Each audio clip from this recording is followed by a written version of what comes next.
Bonjour, donc je ne sais pas quand est-ce que vous allez voir cette vidéo, je l'enregistre tard, le lundi 20 octobre 2025, parce que j'ai enfin retrouvé l'amendement dont il est question dans la presse, l'amendement qui concerne l'impôt universel, soi-disant ciblé sur des quelques hauts revenus, dans des paradis fiscaux. Donc vous noterez un peu l'expression quasi orwellienne, hein, l'impôt universel ciblé. C'est universel mais c'est ciblé. Ces gens-là prennent l'argent des Français mais n'ont pas peur de se rendre absolument ridicules. Alors, l'amendement, donc je l'ai retrouvé, hein, c'est le fameux amendement dont tout le monde parle. Et vous allez voir, c'est une horreur, c'est juste une horreur. On vous fait croire que c'est les quelques riches, voilà. En fait, c'est pas du tout le cas. C'est vraiment tous les Français expatriés sont concernés. Amendement numéro ICF 380, vendredi 17 octobre 2025. Voilà, donc ça a été déposé il y a très peu de temps. Donc projet visé, etc. Première lecture. Commission des finances, ça a été adopté le lundi 20 octobre 2025, c'est-à-dire aujourd'hui même où je fais la vidéo. Donc je vous dis, partagez déjà cette vidéo, partagez absolument cette vidéo sur vos réseaux sociaux, sur YouTube, sur Twitter, sur Facebook, sur Telegram, par Gmail, par mail, partout. Aux gens que vous connaissez qui sont expatriés, ça les concerne. Donc il a été déposé par plein de gens. Je vais prendre la version PDF, ce sera plus facile pour l'analyser. Voilà.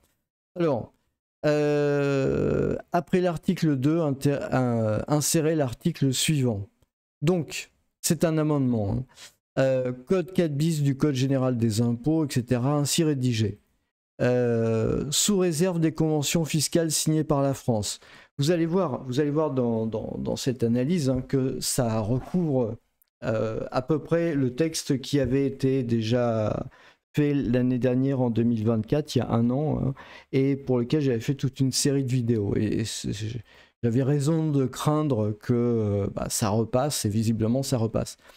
Les personnes de nationalité française, sur une période de 10 années suivant leur départ, dont le revenu excède 5 fois le plafond annuel mentionné à l'article 241.3 du Code de la Sécurité sociale, ayant résidé au moins 3 ans en France sur les 10 années ayant précédé leur changement de résidence fiscale vers un État pratiquant une fiscalité inférieure de plus de 40% de la France en matière d'imposition sur le revenu du travail, du capital ou du patrimoine. Ils font un truc à rallonge, quoi. Ils font un truc à rallonge. Donc les personnes de nationalité française, sur une période de 10 années suivant leur départ, à mon avis, il y a des virgules qui ont été oubliées, dont le revenu excède 5 fois le plafond annuel. Donc il faut aller voir le plafond annuel à l'article du Code de la Sécurité sociale. Donc je vais aller voir ça de ce pas. Voilà, article 241.3. Si c'est pas un truc à rallonge, hein, parce que sinon... ouais. Donc je vous cache pas que ça a été... bon, j'ai essayé de faire la recherche sur le Code de la Sécurité sociale. C'est évidemment une gabegie incompréhensible. C'est fait pour que les gens puissent se tromper et pour qu'ils puissent mettre des amendes. C'est vraiment une horreur. Donc, à travers tout ce vomi, en fait, j'ai décidé d'utiliser ChatGPT de manière à pouvoir sortir quelque chose.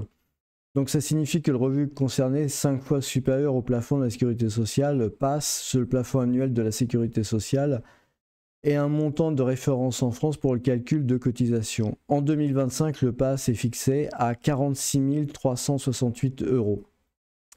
Application du seuil, 5 fois, 231 841.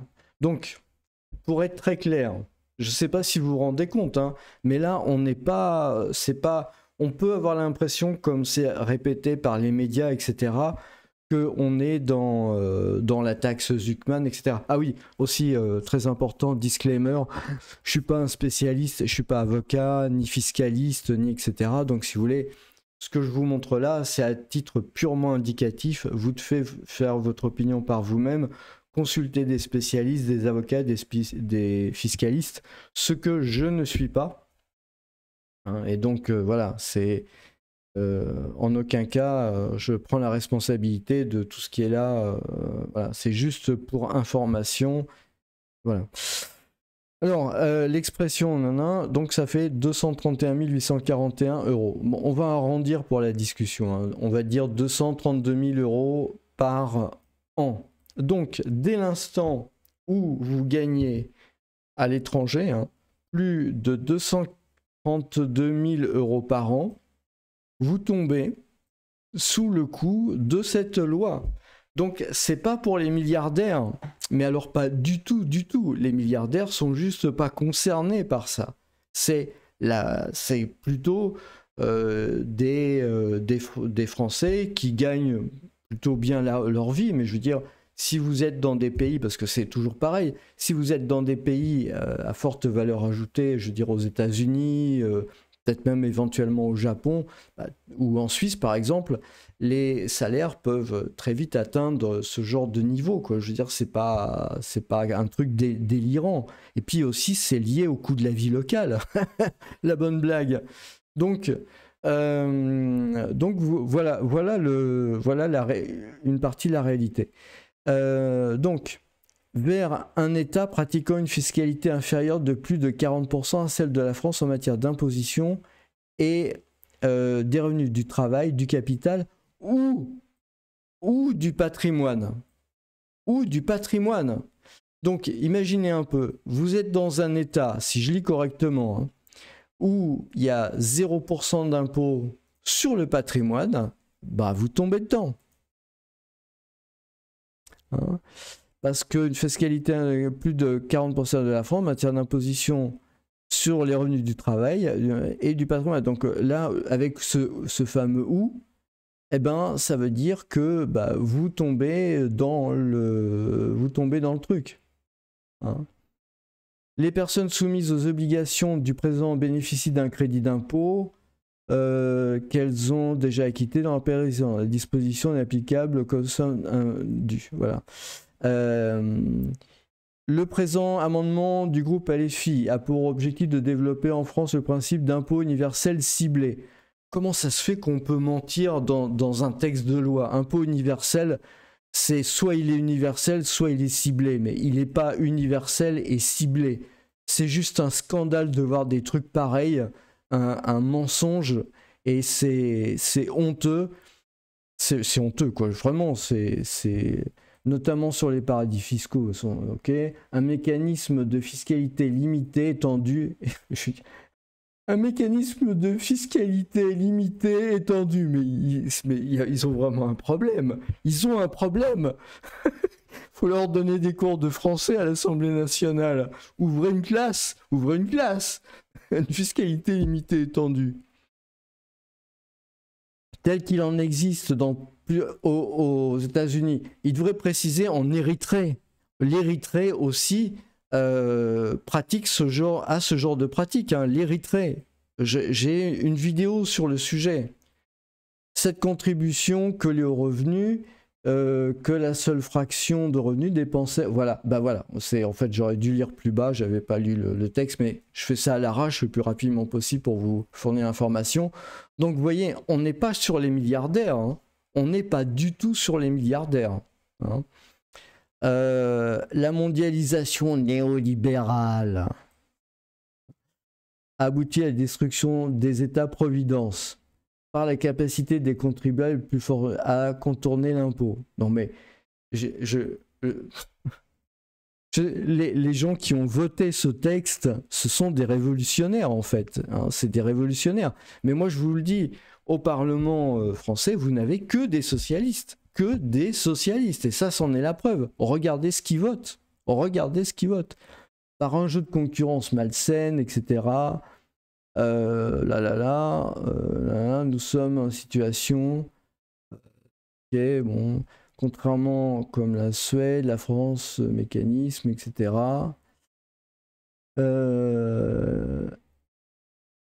Bon, ok.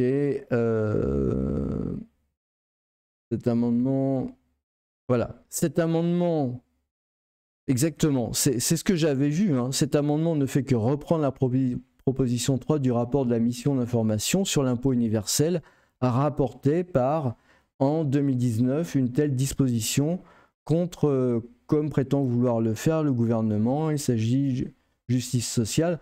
Ok, c'est pas vrai, hein, c'est complètement faux, mais bon, c'est pas grave. La capacité à lever l'impôt par un simple changement de résidence fiscale. Ok, donc vous pouvez vous attendre, hein, moi je vous avais prévenu, hein, j'avais fait toute une série, 50 vidéos dans la playlist, je vous avais dit que le texte allait revenir, il est revenu. Mais vous pouvez vous attendre parce que vous voyez, il y a quand même un truc, hein, qu'il faut quand même noter sur le sujet qui est quand même très important, en fait c'est ça. Hein. Le seuil, il est à 230 000 € de revenus.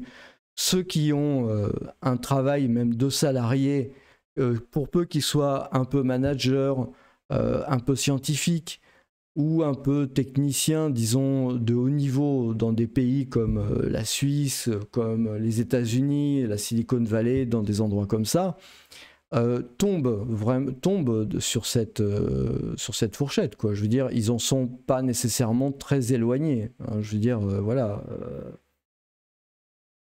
Donc, il faut bien comprendre une chose, il faut bien comprendre le système. Qu'est-ce qui va se passer? Il va se passer que cette année, éventuellement, ça va être ça. Ça va être 230 000 €. Hein. Donc tous les députés qui sont payés par ces sommes-là, en fait, hein, je veux dire, par les impôts prélevés sur ces sommes, parce que bon, il y a tout l'emballage, l'État-providence, mais la vérité, c'est que leurs salaires, leurs retraites sont payés avec les impôts. Hein. Donc, en fait, ça leur coûtera rien en 2027 d'abaisser le plafond. On va dire, ah, mais il y a besoin d'argent. Ah, mais vous comprenez, il y a encore un déficit. Donc, on va passer le 5 fois. Ici, on va le passer à 4 fois. Donc, vous avez le calcul. Hein. Là, vous allez passer à, disons, moins à peu près 100 000, 190 000 € de revenus par an. Donc, évidemment, pour un Français qui habite en France, c'est une somme énorme, mais si vous êtes dans des endroits, je ne parle pas de paradis fiscaux, hein, je parle vraiment d'endroits assez classiques, d'expatriation, où éventuellement vous pouvez avoir des revenus. Je veux dire, un médecin par exemple, un chirurgien, vous voyez, il y a plein de professions comme ça, en fait, qui ne sont pas spécialement des riches milliardaires, etc., sont directement en fait touchés par ce genre de trucs-là. Mais c'est pas tout, parce que dans le texte là, dans le texte qui est présent ici, on ne parle pas de la déclaration d'impôt. Hein. Qu'est-ce qui a marqué? Le présent amendement pour objectif, ok, un impôt universel, notamment, ok, fiscalité limitée, ok. Cette contribution concerne les plus revenus, donc c'est pas vrai parce que ça dépend, en fait, c'est des gens, ils sont jamais sortis de France, quoi. Ils savent pas comment ça se passe à l'extérieur, visiblement, on leur a pas expliqué. Ils prennent des décisions sans savoir puisqu'elles seraient assises sur la seule fraction de revenus, ok. Bon, après, il y a tout un blabla politique propagandiste, mais je vois pas en fait sous réserve convention fiscale, les personnes soumises aux obligations de présent bon, il parle pas de la déclaration en fait, c'est ça le truc, parce que l'idée c'est qu'il y a deux phases dans l'impôt, il y a la partie déclarative et puis après il faut payer. Hein. Et le problème que je vois, moi, c'est surtout d'avoir à faire des déclarations. Vous gagnez le SMIC, hein, dans n'importe quel pays, eh bien, vous êtes obligé de faire une déclaration, donc de remplir tout un tas de paperasses avec tout le fardeau administratif, toute la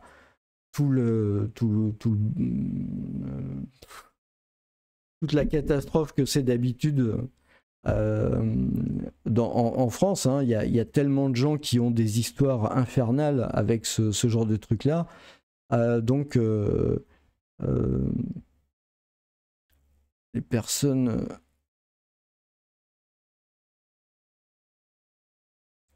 c'est lisible, en fait. Ils ont fait un truc compliqué pour que les gens comprennent rien, en fait. Les personnes soumises aux obligations bénéficient d'un crédit d'impôt. Moi, ce qui m'intéresse, c'est de savoir, est-ce que tout le monde va être obligé, est-ce que tous les expatriés, tous les Français à l'étranger vont être obligés de remplir une feuille d'impôt en France? Voilà, c'est ça la question. Hein. J'ai l'impression que oui, parce que les personnes soumises aux obligations du présent alinéa bénéficient d'un crédit d'impôt. Donc ça veut dire, si vous voulez, quelque part,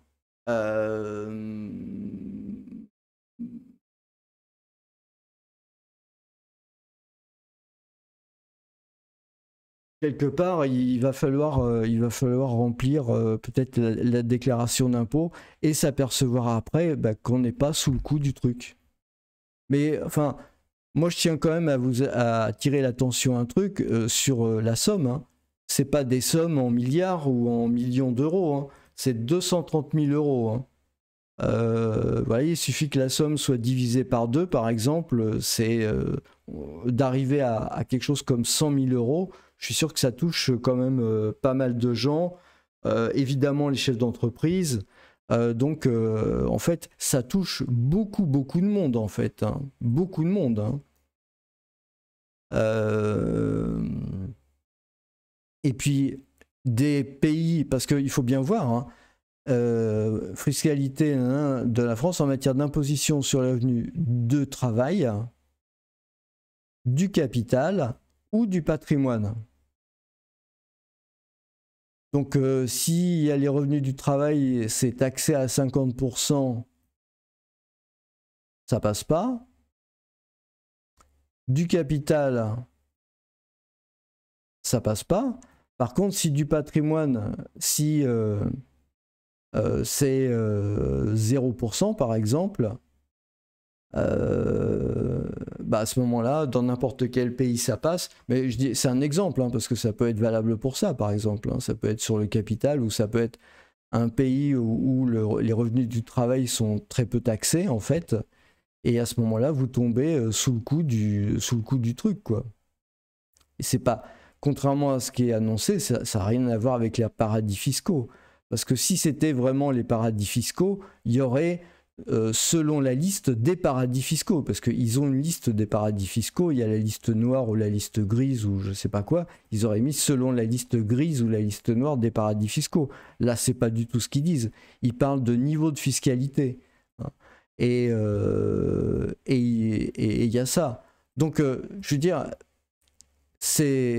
on n'est pas du tout en fait sur les mêmes, au même niveau. La taxe Zuckman éventuellement c'est les super riches, etc. C'est les très éloignés.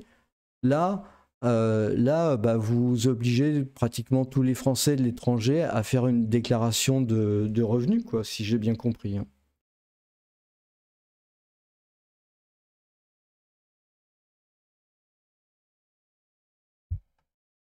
Enfin, ceux qui sont expatriés depuis moins de 10 ans.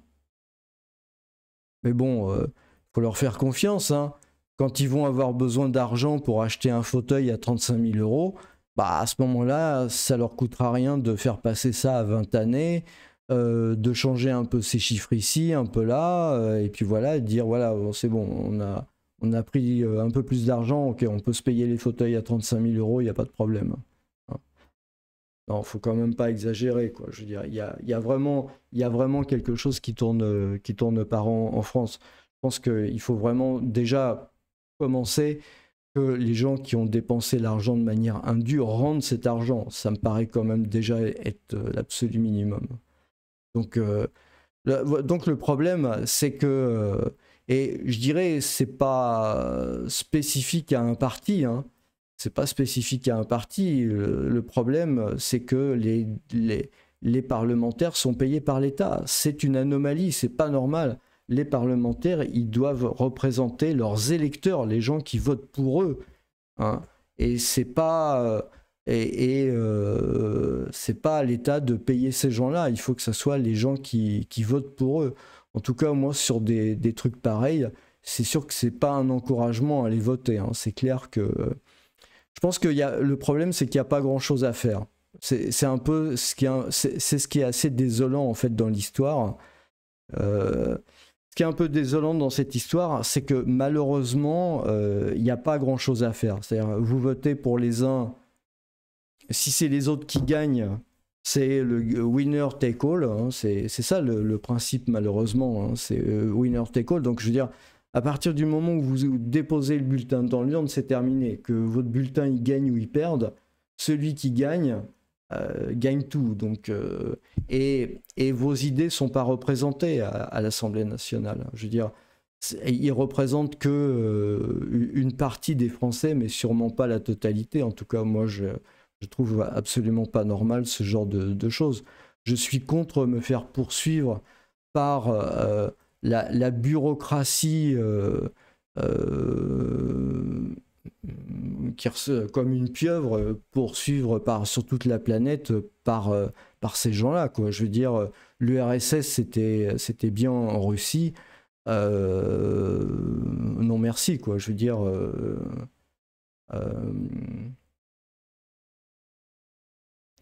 Donc voilà. Après, le problème c'est que en fait voter pour les uns ou pour les autres change pas grand-chose. Le problème c'est que voter légitime dès qu'il y a un vote, que ça soit de n'importe quel côté, le problème c'est que ça légitime le n'importe quoi. C'est ça le problème. C'est vraiment ça le problème. Ce qui a permis, disons, s'il y avait eu un vote massif en 2017, je suis persuadé qu'il y a énormément de casses sociales qui auraient eu lieu après ça. Parce que à ce moment-là, le pouvoir se serait senti légitimé, que d'ailleurs il ait eu une majorité de voix ou plein de voix contre, c'est pas la question. Mais à partir du moment où il y a un taux de participation important, ces gens-là, ils se croient tout permis. Et c'est ça le problème. Et d'autre part, la représentation des Français de l'étranger par les élus députés, c'est une farce.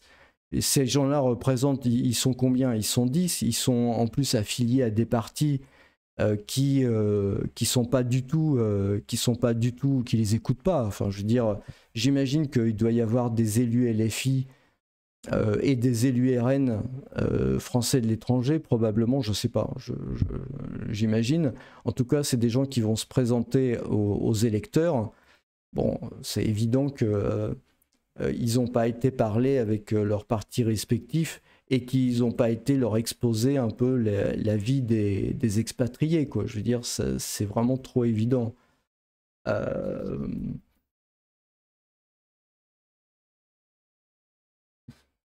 Je sais pas. Franchement,